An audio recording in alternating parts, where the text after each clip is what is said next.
So student, today we are going to start second chapter Olympic movement and the topic is International Olympic Committee and second topic is Indian Olympic Association. Student, let us start first topic International Olympic Committee. Student, according to your book, the International Olympic Committee is the governing body of the modern Olympic Games. It is committed to support that and promote participation in sports throughout the world. The International Olympic Committee has its headquarters in Lausanne, Switzerland.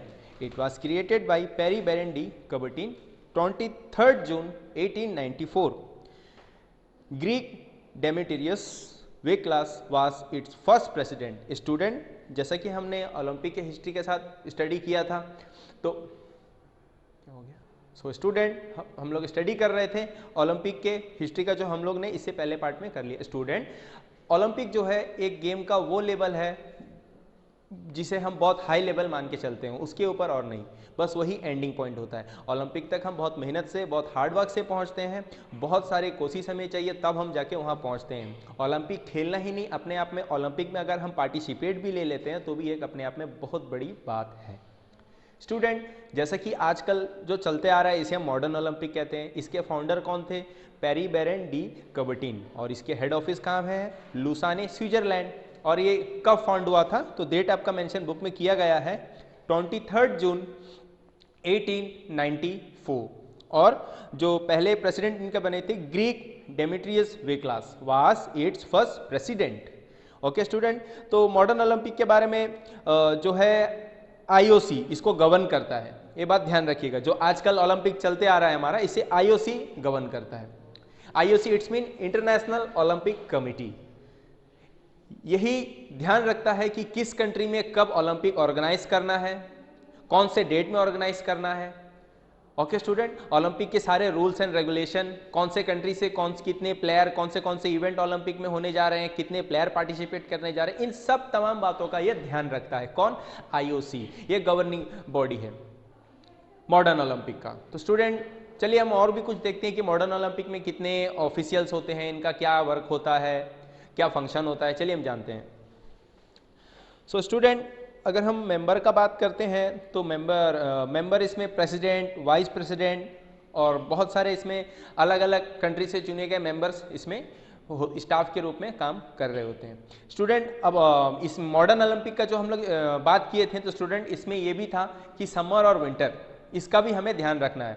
ठीक है student, हर Olympic में, चाहे वो modern हो, चाहे वो para Olympic हो, चाहे वो फिजिकली चैलेंज वालों के लिए ओलंपिक हो या नॉन फिजिकल चैलेंज वालों के लिए ओलंपिक हो, मतलब नॉर्मल पर्सन्स के लिए ओलंपिक हो या जो नॉर्मल नहीं है, जो फिजिकली चैलेंज है, दिव्यांग है, उनके लिए ओलंपिक हो, इंटेलेक्चुअल डिसेबिलिटीज के लिए.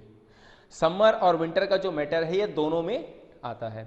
कुछ ओलंपिक का गेम समर में होते हैं तो कुछ ओलंपिक के गेम विंटर में. अब वो कैसे, हमने आपको बताया था कि विंटर वाले जो कंट्री हैं जहां में आइस का ही वेदर रहता है, आइसी आइस, बस वहां पे आइस में होने वाले जो भी गेम होते हैं वहां पे आइस का कोई मैटर नहीं करता है वेदर. जहां पे आइस वाले वेदर उतने नहीं हैं, आप जैसे इंडिया को ही एग्जाम्पल ले लीजिए, तो यहाँ पे समर ओलंपिक हम ऑर्गेनाइज करवाते हैं जो आईओसी के द्वारा होता है.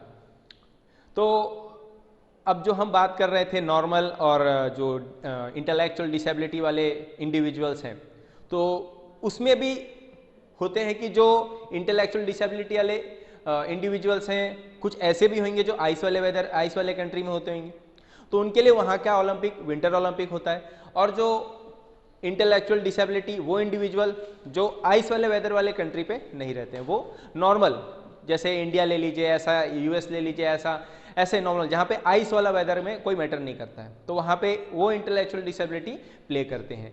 कौन से ओलंपिक? Summer Olympic. बात को रखेंगे कि समर और विंटर दो पार्ट में डिवाइड हो जाता है किसी भी तरह का जो ओलंपिक के बुक में आपका मेंशन किया गया है. और इसका governing body international Olympic committee है. हेड ऑफिस कहाँ है ये भी हमने बताया, फाउंडर कौन है ये भी हमने बताया, और कब हुआ ये भी हम लोग जाने. तो चलिए हम मेंबर्स और कमेटी के बारे में, जैसा कि हमने अभी आपको बताया, चलते हैं, स्टार्ट करते हैं. प्रेसिडेंट 1 होते हैं, 1 प्रेसिडेंट इलेक्ट किया जाता है 8 ईयर के लिए, मतलब प्रेसिडेंट इसमें जो होता है वो एक होता है, उसे इलेक्ट किया जाता है 8 साल के लिए. और उस प्रेसिडेंट का काम, उसका जो मतलब वर्क है सही रहता है, बढ़िया रहता है, बहुत अच्छा से वो अपना जो भी काम निभाता है, तो मान लीजिए उनके मेंबर द्वारा उनको फिर से 8 साल के लिए चुन लिया जाता है, इलेक्ट कर लिया जाता है। ठीक है student, looking at this work. Next है वाइस प्रेसिडेंट। तो वाइस प्रेसिडेंट इसमें कितने होते हैं? 4। Number of vice president is 4। ये भी जो होते हैं उन्हीं के मेंबर द्वारा चुने गए होते हैं, लेकिन इनका जो ड्यूरेशन पीरियड होता है ये 4 ईयर्स का होता है, और एक्सपायर जब हो जाता है इनका 4 ईयर्स ड्यूरेशन पीरियड, तब ये वापस से चुने जाते हैं वहीं के मेंबर द्वारा। ठीक है, इनका भी वही है, लुकिंग एट हिज वर्क, इनके काम को देखते हुए।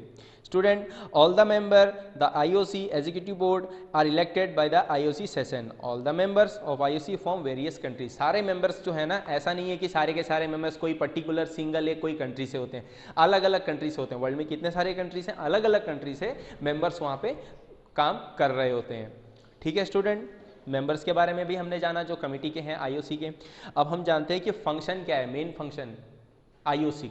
तो सबसे पहला है the place where the Olympic will be organised is decided by the committee, और डेट, उसके बाद डेट, इवेंट, प्लेस, ये जो डिसाइड करता है ना, ये कौन करता है? ये आईओसी करता है। कहाँ पे होगा, कब होगा, कौन से इवेंट होंगे, इन सब का जो डिसाइडिंग है वो कौन करता है? वो इंटरनेशनल ओलंपिक कमेटी ही करता है। नेक्स्ट फंक्शन क्या है इसका? Competition and general programme. जो कंपटीशन हो रहा है, जो जनरल प्रोग्राम, जैसे कि क्लोजिंग एंड ओपनिंग सेरेमनी में होता है कुछ प्रोग्राम जो भी, तो उसको भी जो ऑर्गेनाइज करता है, उसके बाद कंपटीशन जो करवाते हैं, इन सब चीज का भी ध्यान कौन रखता है? आईओसी। ये भी इसका मेन फंक्शन में आता है। Next, rule and regulation. Rule and regulation का भी मैटर है, तो ये भी फंक्शन में आ जाता है आईओसी का, क्योंकि IOC he rule and regulation वो ध्यान रखता है कि किस रूल से किस चीज़ को चलना है, किस रूल से किस चीज़ को नहीं चलना है, रेगुलेशंस क्या है, रूल एंड रेगुलेशंस का पालन जो है, ओबे जो है वो प्लेयर्स कर रहे हैं नहीं कर रहे हैं, इन सब बातों का भी ध्यान रखता है। नेक्स्ट क्या है student? Regular way. Regular way it's mean Olympic जो है हर 4 साल के बाद, हर आफ्टर 4 ईयर हमें ऑर्गेनाइज कराना होता है। मतलब ये फंक्शन होता है आईओसी को। आईओसी को हर 4 साल के बाद ओलंपिक ऑर्गेनाइज कराना होता है। अब वो कहाँ कराता है, कब कराता है, वो आईओसी डिपेंड करता है, बट ये ओलंपिक जो ऑर्गेनाइज होता है एवरी 4 ईयर्स के बाद ही होता है। Next student, unity. ठीक है स्टूडेंट, जो है ओलंपिक से जुड़े सभी तमाम जो भी बातें हैं, जो ओलंपिक से जुड़े सभी जो भी रूल्स एंड रेगुलेशन, उसके बाद उसको संभाले रखना।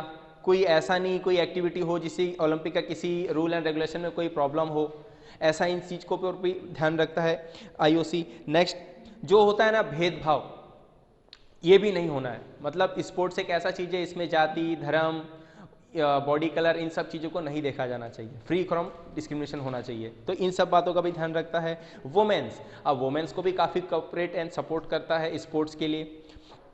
और डोपिंग, अब डोपिंग मतलब हम आने वाले कुछ चैप्टर के बाद हमारा एक लेसन आएगा डोपिंग, उसमें हम डोपिंग के बारे में जानेंगे। फिर भी मैं अभी आपको बता देता हूँ, डोपिंग इट्स मीन वो सब्सटेंसेस होता है जिससे हम अपने हेल्थ का पावर, अपने बॉडी को पावर को बढ़ाने के लिए अपने हेल्थ में इंजेक्ट करते हैं, लेते हैं। तो भाई वो कैप्सूल्स के जरिए भी ले सकते हैं। ओके, तो स्टूडेंट ऐसा है। और स्पोर्ट्स को डेवलप करना, इट्स मीन जो स्पोर्ट्स होते हैं ना उसे डेवलप करता है, ये भी फंक्शन होता है आईओसी का। Political problem and commercial abuse. Political problem, जो राजनीतिक जब भी होता है कोई प्रॉब्लम होता है, पॉलिटिकल प्रॉब्लम, कमर्शियल इश्यूज, इन सब चीज़ों में भी ये ध्यान देता है। तो ये सारे फंक्शन जो है ये होते हैं आपके आईओसी के। ठीक है, अब नेक्स्ट हम स्टूडेंट आते हैं अभी इंडियन ओलंपिक एसोसिएशन की तरफ। पहला पार्ट हमारा खत्म हुआ, टॉपिक जो है इंटरनेशनल ओलंपिक कमेटी। अब नेक्स्ट है इंडियन ओलंपिक एसोसिएशन, जिसे आईओए। इसका एस्टेब्लिशमेंट कब हुआ था? 1928 में। तो student, according your book, Indian Olympic association was established 1928 में। Sir Dorabji Jamshedji Tata and Dr. Noren became the founder, president and secretary general respectively of Indian Olympic Association. Student, IOA is affiliated to the IOC. ये भी affiliated है किससे? IOC से। International Olympic committee से ये भी affiliated है क्या, IOA, Indian Olympic association.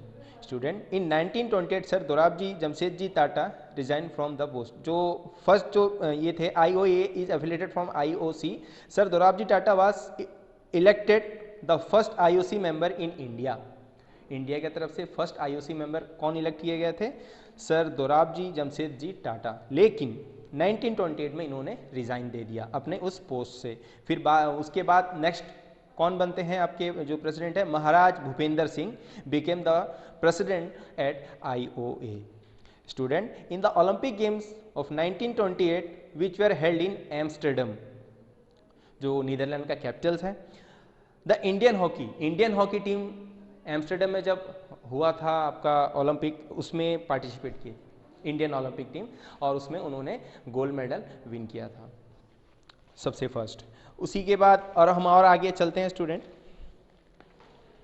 Olympic game जो है 1928 में जैसे मैंने आपको बताया एम्स्टर्डम में, इसमें हॉकी के जो टीम है वो पार्टिसिपेट किए थे, उन्होंने वर्ल्ड कप जीता था अपना जो हॉकी का जो है, और गोल्ड मेडल उन्होंने गेन किया था। नेक्स्ट इसमें भी अब मेंबर्स के हम देखते हैं तो इलेक्ट किए जाते हैं सब ऑफिशियल बियरर्स IOA के द्वारा जो भी है, और इसमें एक प्रेसिडेंट होते हैं, 9 vice president, 6 joint secretary, 1 secretary general, 1 honorary, 1 treasure, 7 representative of sports Olympic association and next 12 representative of national sports federation और एसोसिएशन।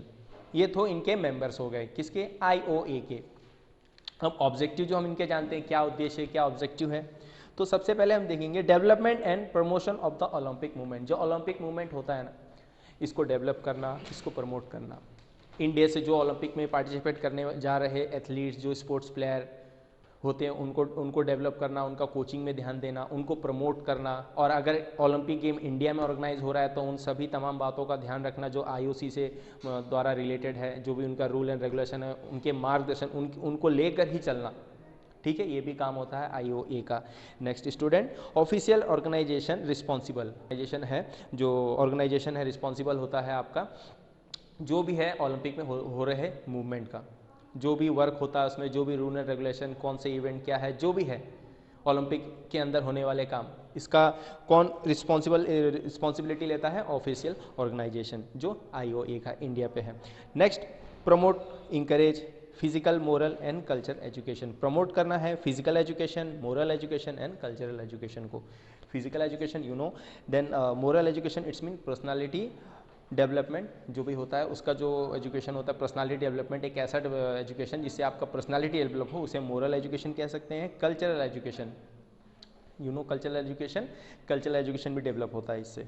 स्टूडेंट अब एक और पॉइंट आता है एनुअली रिपोर्ट जो रेडी होता है अब ओलंपिक का मूवमेंट देखते हुए, जो भी इंडिया में हो रहा है, इसमें जो एनुअली रिपोर्ट मतलब होता है, बनता है, रेडी होता है, उसका एनुअली रिपोर्ट का जो भी है डाटा है उसे अपने पास रखना, या IOC का अगर डिमांड आता है तो उसे IOC की तरफ सेंड करना, ये भी काम होता है आपका एनुअल रिपोर्ट में। ओके स्टूडेंट, तो इंडिया में जब ओलंपिक ऑर्गेनाइज होता है या इंडिया के ओलंपिक में जाने वाले इंडिया से एथलीट या इंडिया के स्पोर्ट्स प्लेयर जब पार्टिसिपेट करते हैं तो उनको प्रमोट करना, उनको कोऑपरेट करना, उनका कोचिंग में ध्यान देना, उनके हर एक बातों में ध्यान देना, क्योंकि वो प्लेयर अपने देश के लिए जा रहे हैं, अपने देश का नाम रोशन करने के लिए जा रहे हैं। कहाँ, ओलंपिक में, विश्व स्तरीय खेल में पार्टिसिपेट करने वो जा रहे हैं, वर्ल्ड लेवल गेम में। ओके स्टूडेंट, नेक्स्ट है डिसिप्लिनरी एक्शन, मतलब कुछ भी मिसबिहेव हो रहा है, कुछ भी गलत हो रहा है, जो रूल के खिलाफ है, मतलब रूल के अगेंस्ट कुछ भी हो रहा है, तो उन सब चीज़ों में भी ध्यान देना, एक डिसिप्लिन बनाए रखना।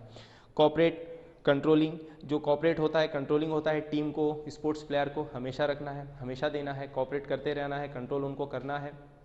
कोचिंग जो होता है स्पोर्ट्स को लेके, ट्रेनिंग जो होता है, इन सब बातों में भी ध्यान देना है। उसके बाद नेक्स्ट है enforce and defend the exclusive right of the association Olympic flag and insignia. Olympic flag, insignia का यूज़, जो भी Olympic flag, you know Olympic flag, insignia it's mean Olympic logo. अब ओलंपिक लोगो का यूज़ हम कहीं भी कर सकते हैं क्या, कहीं भी फ्लैग अगर हम होस्ट करते हैं उसमें ओलंपिक का हम सिंबल क्रिएट कर सकते हैं, बना सकते हैं, या ओलंपिक सिंबल वाला फ्लैग हम कहीं भी होस्ट कर सकते हैं, बेवजह नहीं कर सकते हैं, ये इलीगल है, ये लीगल नहीं है। उसके बाद और अब नेक्स्ट क्या दिया है, इंसिग्निया, ओलंपिक लोगो, लोगों के बारे में भी आप जानेंगे, जो 5 सर्कल्स होते हैं डिफरेंट डिफरेंट कलर के, जो एक दूसरे से इंटरलॉक होते हैं, 5 कंटिनेंट को दर्शाते हैं। तो इन सभी ओलंपिक फ्लैग और ओलंपिक लोगो, इन सब का भी ध्यान रखना बहुत ज़रूरी होता है। ठीक है, ये तो था ऑब्जेक्टिव IOA का। स्टूडेंट, हम आपको बता देते हैं, जो इंटरनेशनल ओलंपिक कमेटी जो IOC है, इसका इस्टेब्लिश हुआ था 1904 में। इंडियन ओलंपिक एसोसिएशन IOA जो हुआ था 1928 में। स्टूडेंट, ये चैप्टर आप आज का आपका यहीं पे फिनिश होता है। नेक्स्ट पार्ट में हम नेक्स्ट चैप्टर की तरफ डिस्कस करेंगे। Thank you very much.